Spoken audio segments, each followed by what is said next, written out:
acquaintance because Oh yeah. what I find is I make a lot of my business requires me to have ideas from lots of different places, and my business requires me to analyze things and learn things and be aware of things that most people aren't aware of. So a lot of what I do is say, "Have you seen this? Have you seen that?" So I'll go to eBay and say, "Have you seen this? Have you seen that?" And they'll go, "Oh, we weren't aware of that tool." And I go, "Aha! Good thing you brought me in." Yeah. So I like hanging out with somebody who also travels around. You know, you surf around and you seem to be aware of lots of cool stuff. Yeah. So anytime you want to share any information about that, or if you have a blog where you share that sort of thing, I'll follow your blog with Google Reader because I want to be connected to your brain.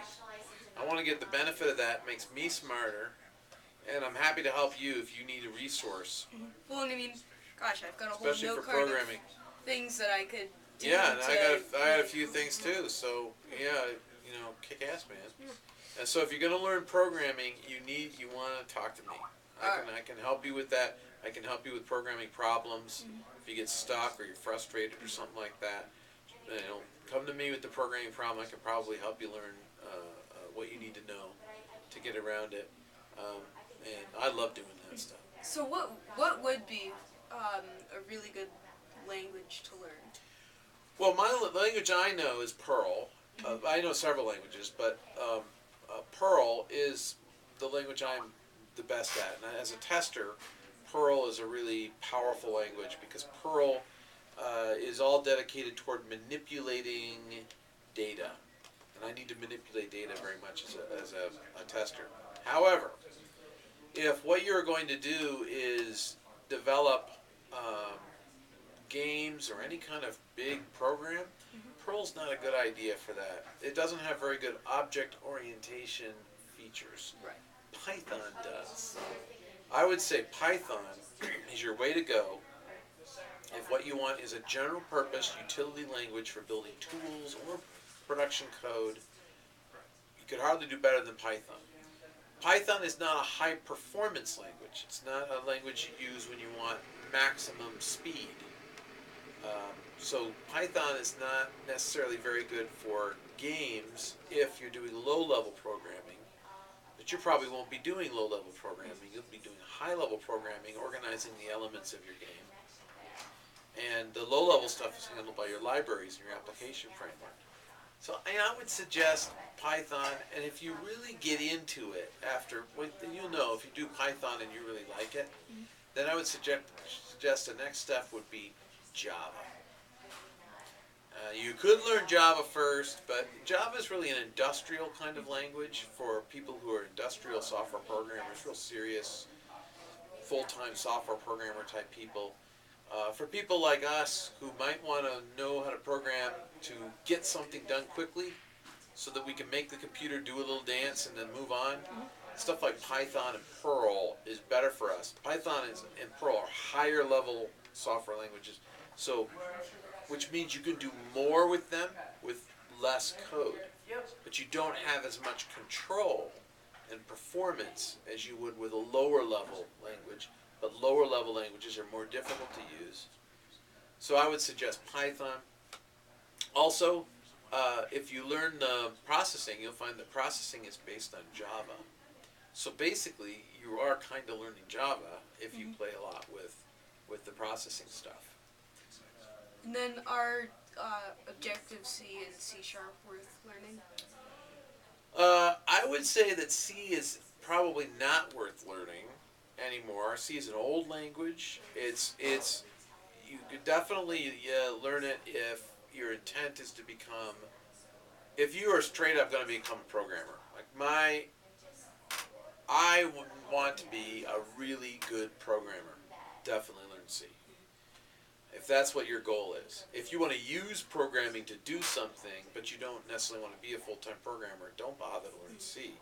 You're not going to use C for anything practical these days. Well, although I think Objective-C is what all the iPhone apps are written in. Well, okay. Yeah. So if you want to write, that's another way to choose a language. decide what kind of thing you want to do. I want to write iPhone apps. Then you ask, well, what does the software development kit use? Then is it Objective-C? Okay, Objective-C is what I'll learn. C# is for it's a Microsoft language, and you use it if you're going to use Microsoft-dominated technology for web-based programming. Then C# is the right thing to use.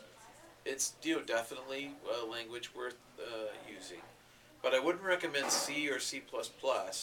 C++ is like flying a Learjet. I used to know C++, but it's a very complicated language to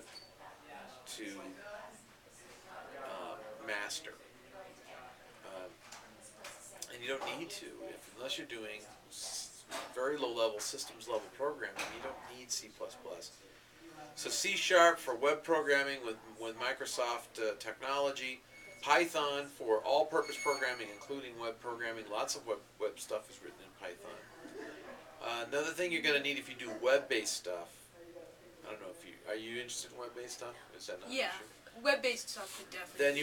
Then JavaScript will be absolutely necessary, and jQuery. Learn jQuery, which is based on JavaScript. It's basically a library on top of JavaScript. So you need to learn JavaScript if you're doing web.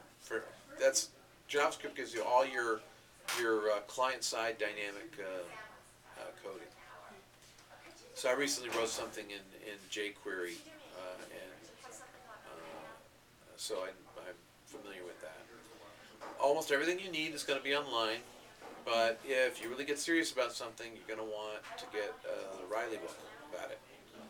Your Riley books are the gold standard books. Yeah, I've actually got the Python, one of the Python.